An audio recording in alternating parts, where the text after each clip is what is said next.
O céu e o inferno. E o nosso vídeo áudio de hoje é sobre o título do capítulo 3, o céu.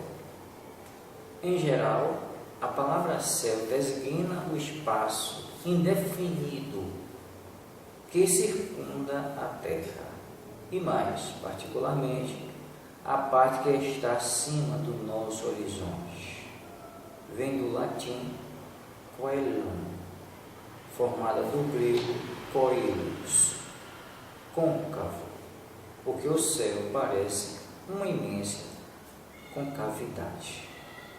Os antigos acreditavam na existência de muitos céus superpostos, de matéria sólida e transparente, formando esferas concêntricas e tendo a Terra por centro. Girando essas esferas em torno da Terra, arrastavam consigo os astros que se achavam em seu circuito. Essa ideia, provinda da deficiência de conhecimentos astronômicos, foi a de todas as teogonias que fizeram dos céus, assim escalados, os diversos degraus da bem-aventurança. O último deles era abrigo da suprema felicidade. Segundo a opinião mais comum, havia 7 céus, e daí a expressão está no 7º céu, para exprimir perfeita felicidade. Os muçulmanos admitem 9 céus, em cada um dos quais se aumenta a felicidade dos crentes. O astrônomo Ptolomeu, nota de Allan Kardec, Ptolomeu viveu em Alexandria, Egito, no 2º século da era cristã. Vamos lá.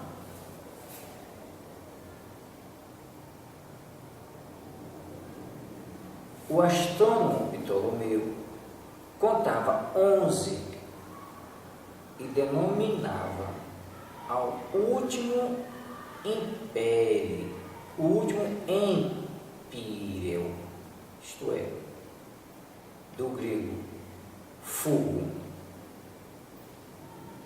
por causa da luz brilhante que nele reina. É este ainda hoje o nome poético dado ao lugar da glória eterna. A teologia cristã reconhece 3 céus. O primeiro é o da região do ar e das nuvens. O segundo, o espaço em que giram os astros. E o terceiro, para além deste, é a morada do Altíssimo, a habitação dos que o contemplam face a face. É conforme a esta crença que se diz que Paulo foi alçado ao 3º céu. As diferentes doutrinas relativamente ao paraíso repousam todas no templo erro de considerar a Terra centro do universo e limitada à região dos astros.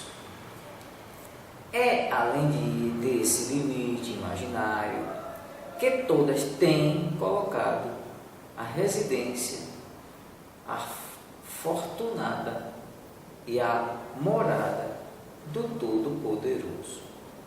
Singular anomalia que coloca o autor de todas as coisas, aquele que as governa a todas, nos confins da criação, em vez de no centro, donde o seu pensamento poderia irradiar, abranger tudo. A ciência, com a lógica inexorável da observação e dos fatos, levou o seu archote às profundezas do espaço e mostrou a nulidade de todas essas teorias. A Terra não é mais o eixo do universo, porém um dos menores astros que rolam na imensidade. O próprio Sol mais não é do que o centro de um turbilhão planetário. As estrelas são outros tantos inumeráveis sóis, em torno dos quais circulam mundos sem conta, separados por distâncias apenas acessíveis ao pensamento, embora se luz se afigure tocarem-se. Neste conjunto grandioso, regido por leis eternas, reveladoras da sabedoria e onipotência do Criador, a Terra não é mais que um ponto imperceptível e um dos planetas menos favorecidos quanto à habitabilidade. E assim sendo, é lícito perguntar por que Deus faria da Terra a única sede da vida e nela degradaria as suas criaturas prediletas. Ao contrário, tudo anuncia a vida por toda parte e a humanidade é infinita como o universo. Revelando-nos a ciência mundos semelhantes ao nosso, Deus não podia tê-los criado sem intuito, antes deve tê-los povoados de seres capazes de os governar. As ideias do homem estão na razão do que ele sabe, como todas as descobertas importantes a da constituição dos mundos deveriam imprimir-lhes outro curso. Sob a influência destes conhecimentos novos, as crenças se modificaram. O céu foi deslocado e a região estelar, sendo ilimitada, não mais lhe pode servir. Aonde está ele, pois?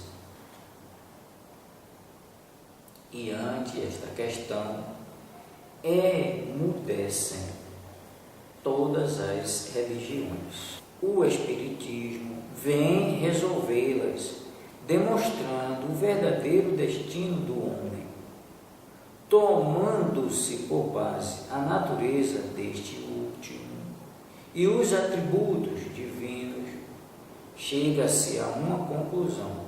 Isto quer dizer que, partindo do conhecido, atinge-se o desconhecido por uma dedução lógica, sem falar das observações diretas que o Espiritismo faculta. O homem compõe-se de corpo e espírito. O espírito é o ser principal, racional, inteligente. O corpo é o invólucro material que reveste o espírito temporariamente para preenchimento da sua missão na Terra e execução do trabalho necessário ao seu adiantamento.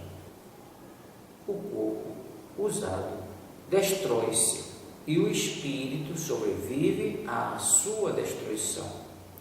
Privado do espírito, o corpo é apenas matéria inerte. Tal instrumento privado da mola real de função. Sem o corpo, o espírito é tudo. A vida, a inteligência. Ao deixar o corpo, torna no mundo espiritual, onde paira, para depois se reencarnar. Existem, portanto, dois mundos: o corporal, composto de espíritos encarnados, e o espiritual, formado dos espíritos desencarnados. Os seres do mundo corporal, devido mesmo à materialidade do seu envoltório, estão ligados à Terra ou a qualquer globo. O mundo espiritual ostenta-se por toda parte, ao redor de nós, como no espaço, sem limite algum designado. Em razão mesmo da natureza fluídica do seu envoltório, os seres que o compõem, em lugar de se arrastarem penosamente sobre o solo, transpõem as distâncias com a rapidez do pensamento. A morte do corpo não é mais que a ruptura dos laços que os retinham cativos. Os espíritos são criados simples e ignorantes, mas dotados de aptidão para tudo conhecerem e para progredirem, em virtude do seu livre-arbítrio. Pelo progresso adquirem novos conhecimentos, novas faculdades, novas percepções e, consequentemente, novos gozos desconhecidos dos espíritos inferiores. Eles veem, ouvem, sentem e compreendem o que os espíritos atrasados não podem ver, sentir, ouvir ou compreender. A felicidade está na razão direta do progresso realizado, de sorte que, de dois espíritos, um pode não ser tão feliz quanto o outro, unicamente por não possuir o mesmo adiantamento intelectual e moral, sem que por isso precisam estar, cada qual, em lugar distinto. Ainda que juntos, pode um estar em trevas, enquanto tudo resplandece para o outro, tal como um cego e um vidente que se dão as mãos. Este percebe a luz da qual aquele não percebe a mínima impressão. Sendo a felicidade dos espíritos inerente às suas qualidades, aurem-na eles em toda parte em que se encontrem, seja à superfície da terra, no meio dos encarnados ou no espaço. Uma comparação vulgar fará compreender melhor esta situação. Se encontrarem em um concerto dois homens, um bom músico de ouvido educado e outro desconhecedor da música, de sentido auditivo pouco delicado, o primeiro experimentará sensação de felicidade, enquanto o segundo permanecerá insensível, porque não compreende e percebe o que nenhuma impressão produz no outro. Assim sucede quanto a todos os gozos dos espíritos, que estão na razão da sua sensibilidade. O mundo espiritual tem esplendores por toda parte, harmonias e sensações que os espíritos inferiores, submetidos à influência da matéria, não entreveem sequer, e que somente são acessíveis aos espíritos purificados. O progresso dos espíritos é o fruto do próprio trabalho, mas, como são livres, trabalham no seu adiantamento com maior ou menor atividade, com mais ou menos negligência, segundo sua vontade, acelerando ou retardando o progresso e, por conseguinte, a própria felicidade. Enquanto uns avançam rapidamente, entorpecem-se outros, quais poltrões nas fileiras inferiores. São eles, pois, os próprios autores da sua situação, feliz ou desgraçado, conforme esta frase do Cristo, a cada um segundo as suas obras. Isso está em Romanos 2:6, capítulo 2, versículo 6. Todo espírito que se atrasa não pode queixar-se senão de si mesmo, assim como o que se adianta tem um mérito exclusivo do seu esforço, dando por isso maior apreço à felicidade conquistada. A suprema felicidade só é compartilhada pelos espíritos perfeitos, ou por outra, pelos puros espíritos, que não a conseguem senão depois de haverem progredido em inteligência e moralidade. O progresso intelectual e o progresso moral raramente marcham juntos, mas o que o espírito não consegue em dado tempo, alcança em outro, de modo que os dois progressos acabam por atingir o mesmo nível. És porque se veem muitas vezes homens inteligentes e instruídos pouco adiantados moralmente e vice-versa. A encarnação é necessária ao duplo progresso moral e intelectual do espírito. Progresso intelectual pela atividade obrigatória do trabalho. O progresso moral pela necessidade recíproca dos homens entre si. A vida social é a pedra de toque das boas ou más qualidades. A bondade, a maldade, a doçura, a violência, a benevolência, a caridade, o egoísmo, a avareza, o orgulho, a humildade, a sinceridade, a fraqueza, a lealdade, a má-fé, a hipocrisia, em uma palavra, tudo o que constitui o homem de bem ou o perverso tem por móvel, por alvo e por estímulo as relações do homem com os seus semelhantes. Para o homem que vivesse isolado, não haveria vícios nem virtudes, preservando-se do mal pelo isolamento. O bem de si mesmo se anularia.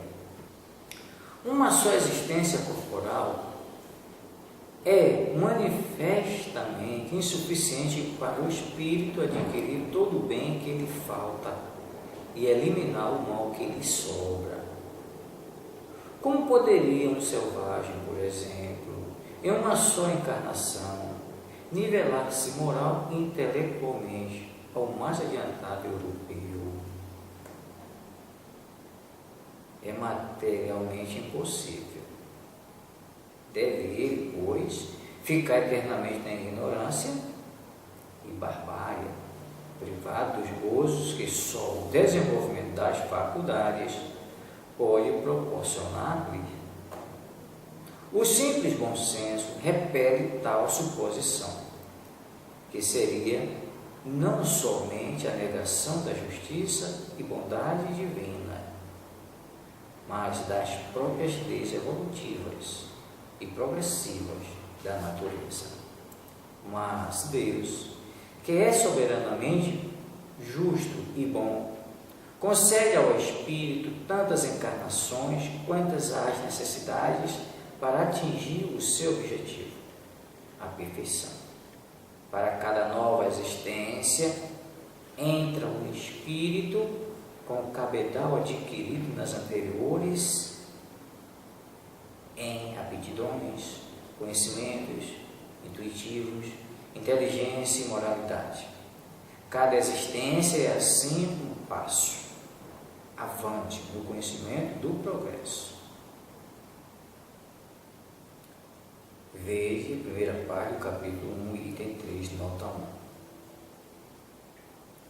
1. A encarnação é inerente à inferioridade dos espíritos, deixando de ser necessária, desde que estes, transpondo-lhes os limites, ficam aptos para progredir no estado espiritual ou nas existências corporais de mundos superiores, que nada têm da materialidade terrestre. Da parte destes, a encarnação é voluntária, tendo por fim exercer sobre os comandados uma ação mais direta e tendente ao cumprimento da missão que lhe compete junto dos mesmos. Desse modo, aceito abnegadamente as vicissitudes e sofrimentos da encarnação.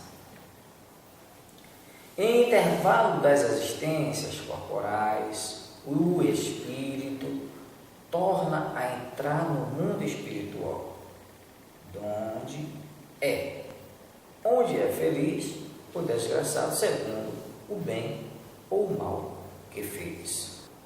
Uma vez que o estado espiritual é o estado definitivo do espírito e o corpo espiritual não morre, deve ser este também o seu estado normal. O estado corporal é transitório e passageiro. É no estado espiritual, sobretudo, que o espírito colhe os frutos do progresso realizado pelo trabalho da encarnação. É também nesse estado que se prepara para novas lutas e toma as resoluções que há de pôr em prática na sua volta à humanidade. O espírito progride igualmente na erraticidade, adquirindo conhecimentos especiais que não poderia obter na terra e modificando as suas ideias. O estado corporal e o espiritual constituem a fonte de dois gêneros de progresso, pelos quais o espírito tem de passar alternadamente nas existências peculiares a cada um dos dois mundos. A encarnação pode dar-se na Terra ou em outros mundos. Há entre os mundos alguns mais adiantados, onde a existência se exerce em condições menos penosas que na Terra, física e moralmente, mas onde também só são admitidos espíritos chegados a um grau de perfeição relativo ao estado desses mundos. A vida dos mundos superiores já é uma recompensa, visto nos acharmos isentos aí dos males e vicissitudes terrenos. Os corpos menos materiais, quase fluídicos, não sujeitos às moléstias, às enfermidades, tampouco têm as mesmas necessidades. Excluídos, os espíritos maus gozam os homens de plena paz, sem outra preocupação além do adiantamento pelo trabalho intelectual. Reina lá a verdadeira fraternidade, porque não há egoísmo, a verdadeira igualdade, porque não há orgulho, e a verdadeira liberdade, por não haver desordens a reprimir, nem ambiciosos que procurem oprimir-se o fraco.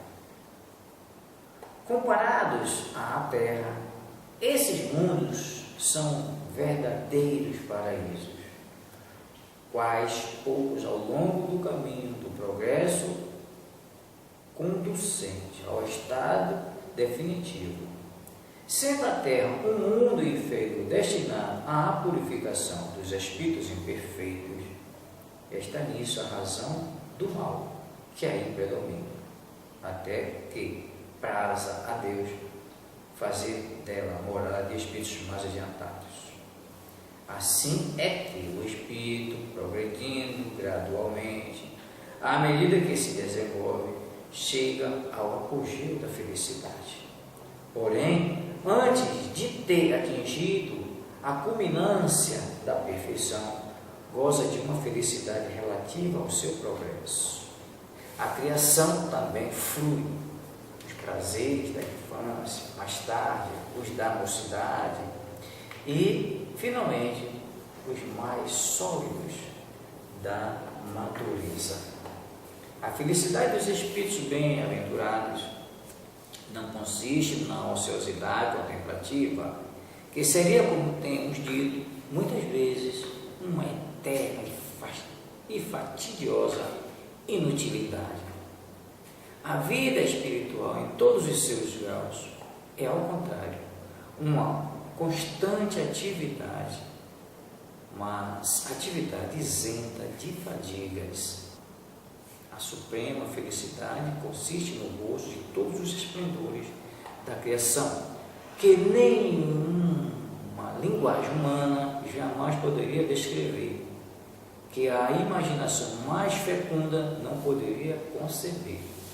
Consiste também na penetração de todas as coisas, na ausência de sofrimentos físicos e morais, numa satisfação íntima, numa serenidade da alma imperturbável, no amor que envolve todos os seres e, portanto, na ausência de atrito proveniente do contato com os maus e, acima de tudo, na contemplação de Deus e na compreensão dos seus mistérios revelados aos mais dignos.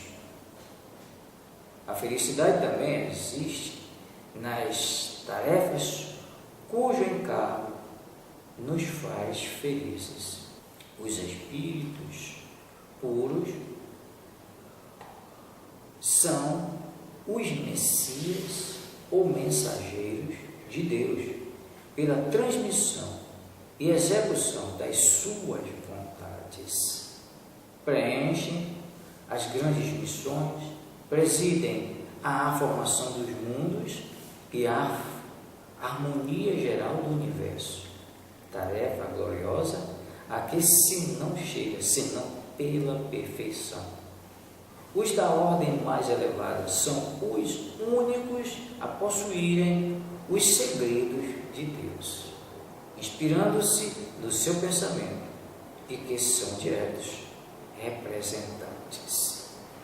As atribuições dos espíritos são proporcionadas ao seu progresso, às luzes que possuem, às suas capacidades, experiências e graus de confiança inspirada ao Senhor soberano. Nem favores, nem privilégios que não sejam o prêmio ao mérito. Tudo é medido e pesado na balança da estrita justiça.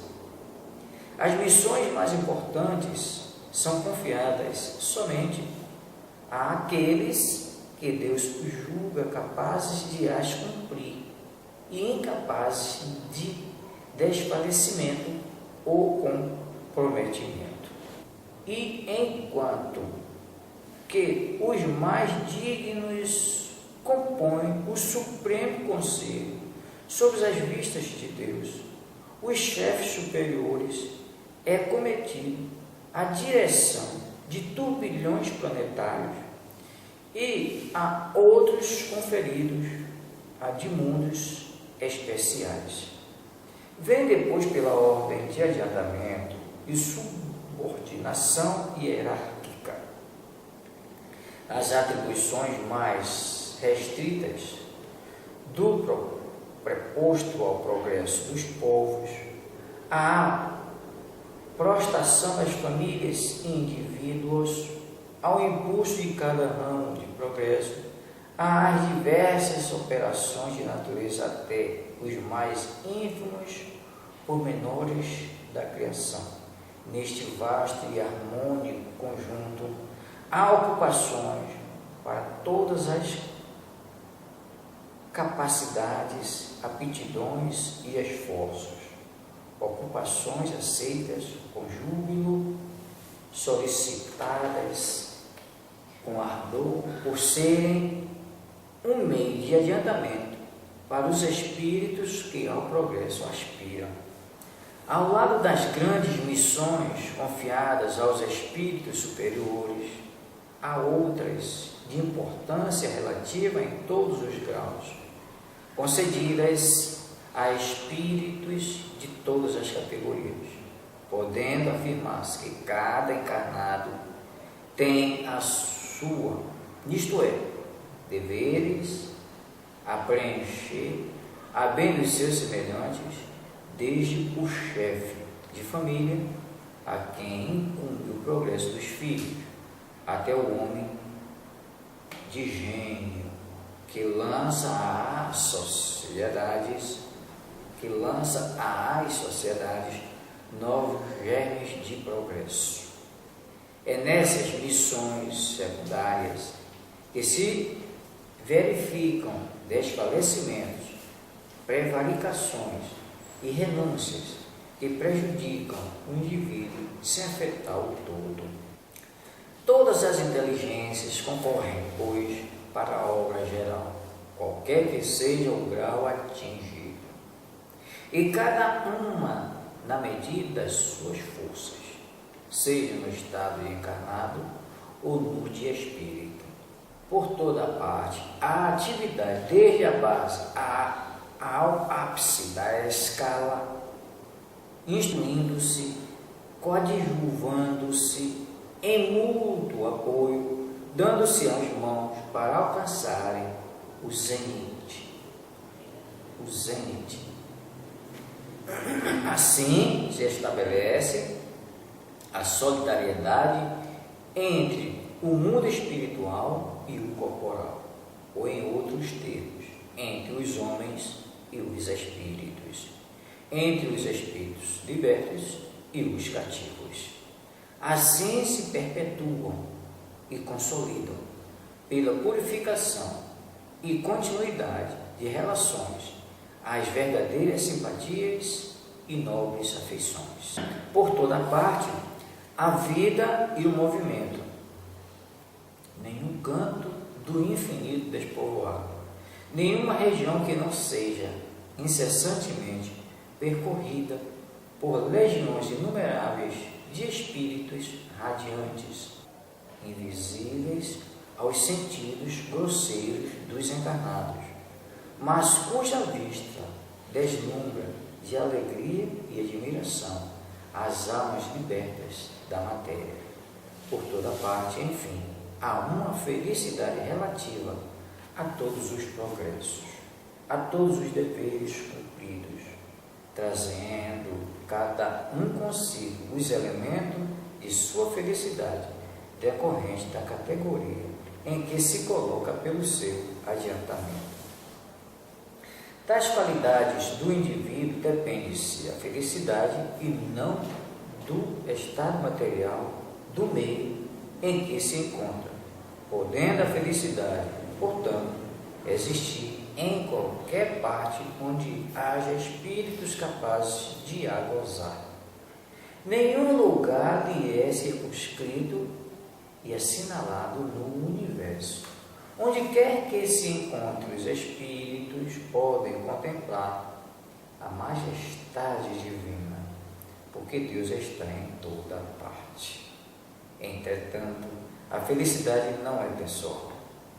Se a possuíssemos somente em nós mesmos, sem poder reparti-la com outra, ela seria tristemente egoísta. Também encontramos na comunhão de ideias que os seres simpáticos, que unem os seres simpáticos, os espíritos felizes, atraindo-se pela similitude de ideias, gostos e sentimentos, formam vastos agrupamentos ou famílias homogêneas, no seio das quais cada individualidade irradia as qualidades próprias e satura-se dos eflúvios terrenos e benéficos emanados do conjunto. Os membros deste, ora se dispersam para se darem à sua missão, ora se reúnem em dado ponto do espaço, a fim de se prestarem contas do trabalho realizado. Ora, se congregam em torno de um espírito mais elevado para receber instruções e conselhos, posto que os espíritos estejam por toda parte. Os mundos são, de preferência, os seus centros de atração, em virtude da analogia existente entre eles e os que os habitam. Em torno dos mundos adiantados, abundam espíritos superiores, como em torno dos atrasados pululam espíritos inferiores. Cada globo tem, de alguma sorte, sua população própria de espíritos encarnados e desencarnados, alimentada em sua maioria pela encarnação e desencarnação dos mesmos. Esta população é mais estável nos mundos inferiores, pelo apego dos espíritos à matéria, e mais flutuante nos superiores. Destes últimos, porém, verdadeiros focos de luz e felicidade, espíritos se destacam para mundos inferiores a fim de neles semearem os germes do progresso, levar-lhes consolação e esperança, levantar os ânimos abatidos pelas provações da vida. Por vezes também se encarnam para cumprir com mais eficácia a sua missão. Nessa imensidade ilimitada, onde há o céu, em toda parte, nenhum contorno lhe traça limites. Os mundos adiantados são as últimas estações do seu caminho, que as virtudes franqueiam e os vícios interditam. Ante este quadro grandioso que povoa o universo, que dá a todas as coisas da criação um fim e uma razão de ser, quanto é pequena e mesquinha a doutrina que circunscreve a humanidade a um ponto imperceptível do espaço, que nula mostra, começando em dado instante para acabar igualmente com o mundo que a contém, não abrangendo mais que um minuto na eternidade. Como é triste, fria, glacial essa doutrina, quanto menos mostra o resto do universo, durante e depois da humanidade terrestre, sem vida,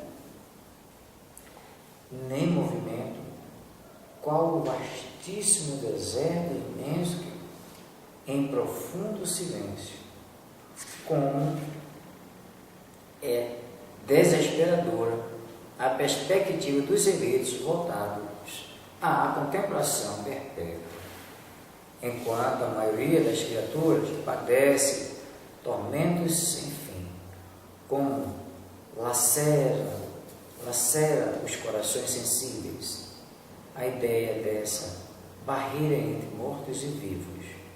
As almas ditosas, dizem, só pensam na felicidade, como as desgraçadas nas suas dores. Admira que o egoísmo reine sobre a terra, quando nulo mostram no céu? Quão mesquinha se nos afigura essa ideia da grandeza, do poder da bondade de Deus. Quanto é sublime a ideia que dele fazemos pelo Espiritismo. Quanto a sua doutrina engrandece as ideias e amplia o pensamento. Mas quem diz que ela é verdadeira? A razão primeiro, a revelação depois, e finalmente a sua concordância com os progressos da ciência. Entre duas doutrinas, das quais uma mesquinha e a outra exalta os atributos de Deus, das quais uma só está em desacordo e a outra em harmonia com o progresso, das quais uma se deixa ficar na retaguarda, enquanto a outra caminha. O bom senso diz de que lado está a verdade, que, confrontando-se, consulte cada qual a consciência, e uma voz íntima lhe falará por ela. Pois bem, essas aspirações íntimas são a voz de Deus, que não pode enganar os homens. Disse-a, porque Deus não lhes revelou de princípio toda a verdade. Pela mesma razão, porque se não ensina à infância o que se ensina aos de idade madura.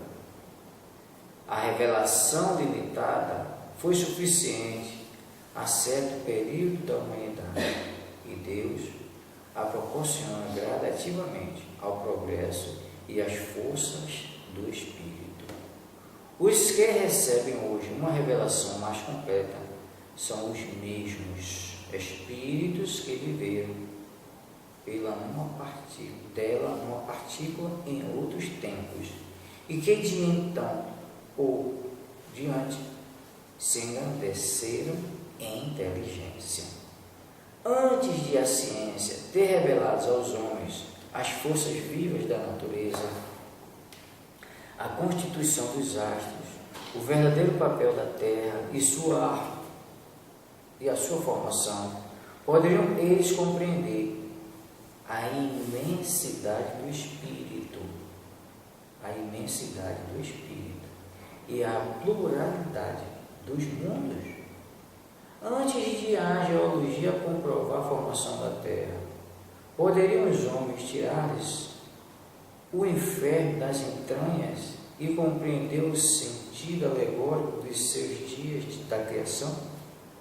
Antes de a astronomia descobrir as leis que regem o universo, poderiam compreender que não há alto nem baixo no espaço, e que o céu não está em cima das nuvens, nem limitado pelas estrelas? Poderiam identificar-se com a vida espiritual antes dos progressos da ciência psicológica?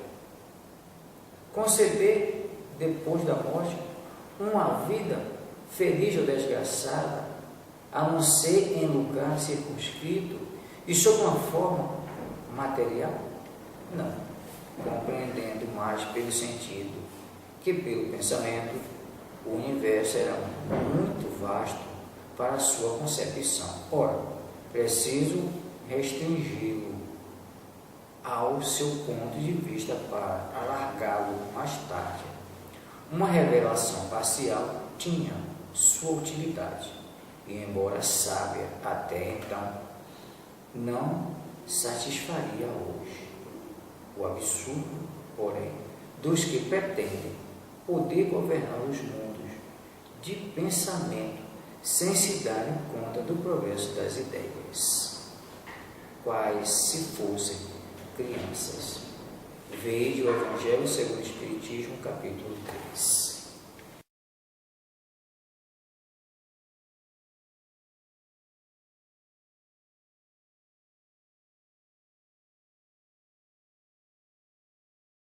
Grau correção. O astrônomo Ptolomeu, contava 11 e denominava ao último Empírio, 2, por causa da luz brilhante que nele reina. Ptolomeu viveu em Alexandria, Egito, no 2º século da era cristã. 2, do grego, peropioaiar, fogo. 2 graus correção. 2 As diferentes doutrinas relativamente ao paraíso repousam todas no duplo erro de considerar a Terra centro do universo, e limitada à região dos astros. É além desse limite imaginário que todas têm colocado a residência afortunada e a morada do Todo-Poderoso. Singular anomalia que coloca o autor de todas as coisas, aquele que as governa a todas, nos confins da criação, em vez de no centro, donde o seu pensamento poderia, irradiante, abranger tudo. 3 graus correção. O homem compõe-se de corpo e espírito. O espírito é o ser principal, racional, inteligente. O corpo é o invólucro material que reveste o espírito temporariamente, para preenchimento da sua missão na terra e execução do trabalho necessário ao seu adiantamento. O corpo, usado, destrói-se e o espírito sobrevive à sua destruição. Privado do espírito, o corpo é apenas matéria inerte, qual instrumento privado da mola real de função. Sem o corpo, o espírito é tudo, a vida, a inteligência. Em deixando o corpo, torna ao mundo espiritual, onde paira, para depois reencarnar. 4 graus correção. O mundo espiritual tem as splendors por toda parte, harmonias e sensações que os espíritos inferiores, submetidos à influência da matéria, não entreveem sequer, e que somente são acessíveis aos espíritos purificados. 5 graus correção. 8 A encarnação é necessária ao duplo progresso moral e intelectual do espírito, ao progresso intelectual pela atividade obrigatória do trabalho, ao progresso moral pela necessidade recíproca dos homens entre si. A vida social é a pedra de toque das boas ou más qualidades.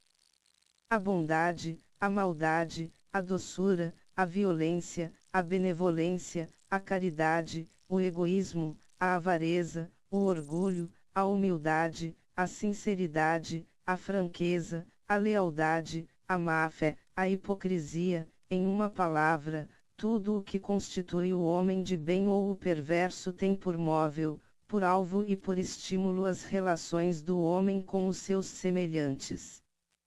Para o homem que vivesse insulado não haveria vícios nem virtudes, preservando-se do mal pelo insulamento, o bem de si mesmo se anularia. 6 graus correção. 9 Uma só existência corporal é manifestamente insuficiente para o espírito adquirir todo o bem que lhe falta e eliminar o mal que lhe sobra. Como poderia o selvagem, por exemplo, em uma só encarnação nivelar-se moral e intelectualmente ao mais adiantado europeu? É materialmente impossível. Deve ele, pois, ficar eternamente na ignorância e barbaria, privado dos gozos que só o desenvolvimento das faculdades pode proporcionar-lhe. O simples bom senso repele tal suposição, que seria não somente a negação da justiça e bondade divinas, mas das próprias leis evolutivas e progressivas da natureza.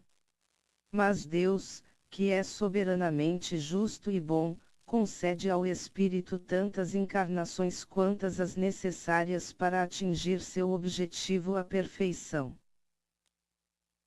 Para cada nova existência de permeio à matéria, entra o espírito com o cabedal adquirido nas anteriores, em aptidões, conhecimentos intuitivos, inteligência e moralidade. Cada existência é assim um passo avante no caminho do progresso. 1. A encarnação é inerente à inferioridade dos espíritos, deixando de ser necessária desde que estes, transpondo-lhe os limites, ficam aptas para progredir no estado espiritual, ou nas existências corporais de mundos superiores, que nada têm da materialidade terrestre.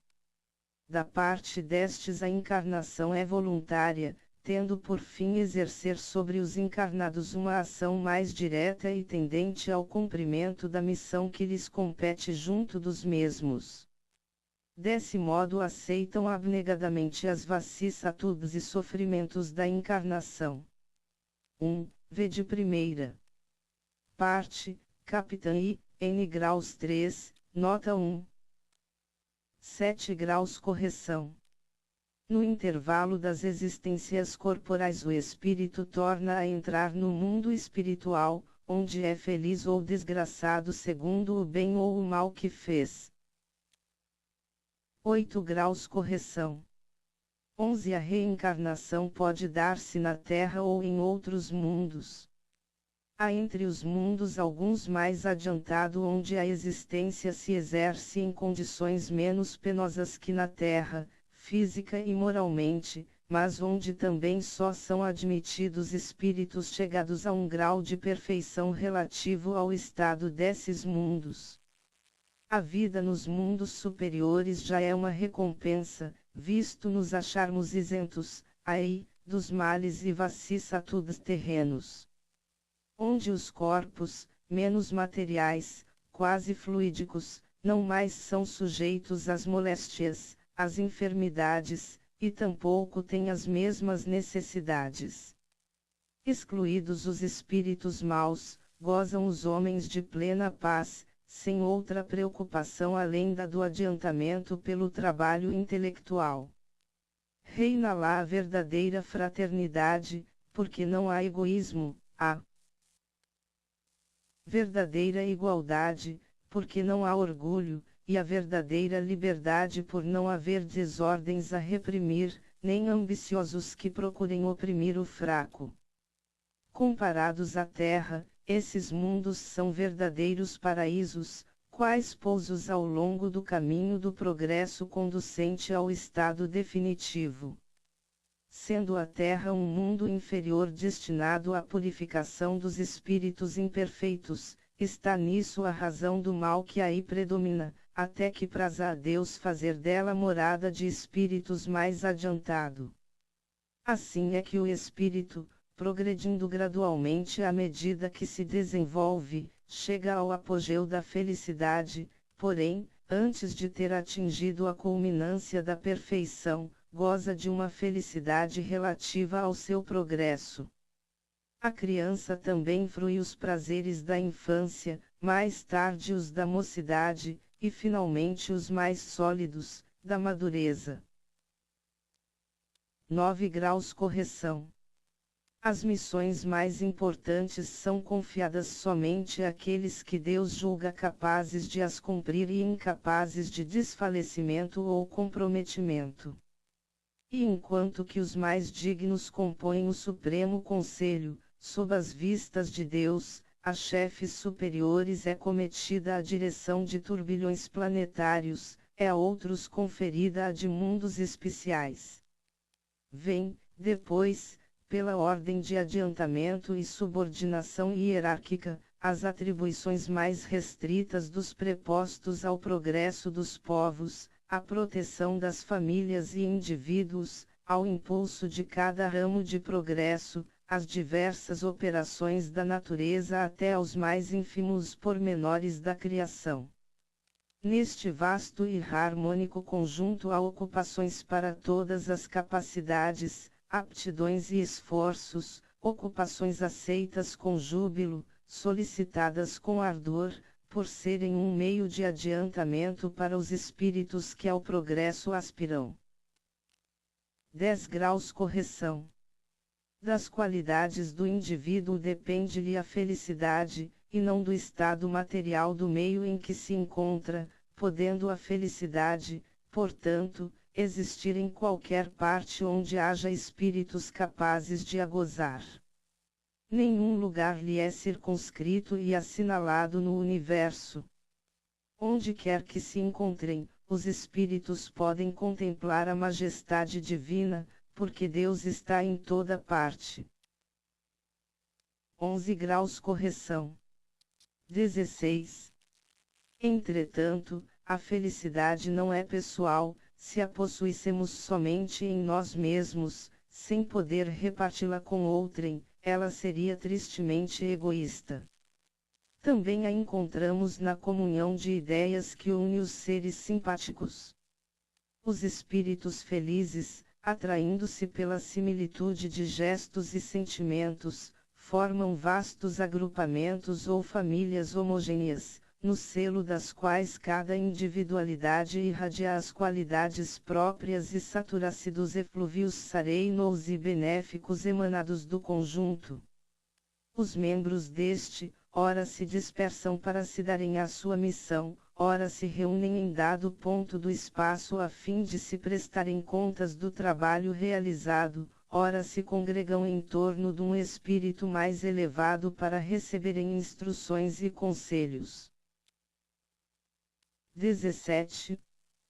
Posto que os espíritos estejam por toda parte, os mundos são de preferência os seus centros de atração, em virtude da analogia existente entre eles e os que os habitam. Em torno dos mundos adiantado abundam espíritos superiores, como em torno dos atrasados pululam espíritos inferiores. Cada globo tem, de alguma sorte, sua população própria de espíritos encarnados e desencarnados, alimentada em sua maioria pela encarnação e desencarnação dos mesmos. Esta população é mais estável nos mundos inferiores, pelo apego deles à matéria, e mais flutuante nos superiores. Destes últimos, porém, verdadeiros focos de luz e felicidade, espíritos se destacam para mundos inferiores a fim de neles semearem os germens do progresso, levar-lhes consolação e esperança, levantar os ânimos abatidos pelas provações da vida. Por vezes também se encarnam para cumprir com mais eficácia a sua missão. 12 graus correção. 18. Nessa imensidade ilimitada, onde está o céu? Em toda parte. Nenhum contorno lhe traça limites. Os mundos adiantados são as últimas estações do seu caminho, que as virtudes franqueiam e os vícios interditam. Ante este quadro grandioso que povoa o universo, que dá a todas as coisas da criação um fim e uma razão de ser, quanto é pequena e mesquinha a doutrina que circunscreve a humanidade a um ponto imperceptível do espaço, que nola mostra começando em dado instante para acabar igualmente com o mundo que a contém, não abrangendo mais que um minuto na eternidade. Como é triste, fria, glacial essa doutrina quando nos mostra o resto do universo, durante e depois da humanidade terrestre, sem vida, nem movimento, qual vastíssimo deserto imerso em profundo silêncio. Como é desesperadora a perspectiva dos eleitos votados à contemplação perpétua, enquanto a maioria das criaturas padece tormentos sem fim. Como lacera os corações sensíveis a ideia dessa barreira entre mortos e vivos. As almas ditosas, dizem, só pensam na sua felicidade, como as desgraçadas, nas suas dores. Admira que o egoísmo reine sobre a terra quando nolo mostram no céu. Oh! Quão mesquinha se nos afigura essa ideia da grandeza, do poder e da bondade de Deus. Quanto é sublime a ideia que dele fazemos pelo Espiritismo. Quanto a sua doutrina engrandece as ideias e amplia o pensamento. Mas, quem diz que ela é verdadeira? A razão primeiro, a revelação depois, e, finalmente, a sua concordância com os progressos da ciência. Entre duas doutrinas, das quais uma amesquinha e a outra exalta os atributos de Deus, das quais uma só está em desacordo e a outra em harmonia com o progresso, das quais uma se deixa ficar na retaguarda enquanto a outra caminha, o bom senso diz de que lado está a verdade. Que, confrontando-as, consulte cada qual a consciência, e uma voz íntima lhe falará por ela. Pois bem, essas aspirações íntimas são a voz de Deus, que não pode enganar os homens. 19 Dir-se-á, porque Deus não lhes revelou de princípio toda a verdade. Pela mesma razão porque se não ensina à infância o que se ensina aos de idade madura. A revelação limitada foi suficiente a certo período da humanidade, e Deus a proporciona gradativamente ao progresso e às forças do espírito. Os que recebem hoje uma revelação mais completa são os mesmos espíritos que tiveram dela uma partícula em outros tempos e que de então por diante se engrandecerão em inteligência. Antes de a ciência ter revelado aos homens as forças vivas da natureza, a constituição dos astros, o verdadeiro papel da Terra e sua formação, poderiam eles compreender a imensidade do espaço e a pluralidade dos mundos. Antes de a geologia comprovar a formação da Terra, poderiam os homens tirar-lhe o inferno das entranhas e compreender o sentido alegórico dos 6 dias da criação. Antes de a astronomia descobrir as leis que regem o universo, poderiam compreender que não há alto nem baixo no espaço, que o céu não está acima das nuvens nem limitado pelas estrelas. Poderiam identificar-se com a vida espiritual antes dos progressos da ciência psicológica. Conceber depois da morte uma vida feliz ou desgraçada, a não ser em lugar circunscrito e sob uma forma material. Não, compreendendo mais pelos sentidos que pelo pensamento, o universo era muito vasto para a sua concepção, era preciso restringi-lo ao seu ponto de vista para alargá-lo mais tarde. Uma revelação parcial tinha sua utilidade, e, embora sábia até então, não satisfaria hoje. O absurdo provém dos que pretendem poder governar os homens de pensamento, sem se darem conta do progresso das ideias, quais se fossem crianças. Vede o Evangelho segundo o Espiritismo, capítulo 3.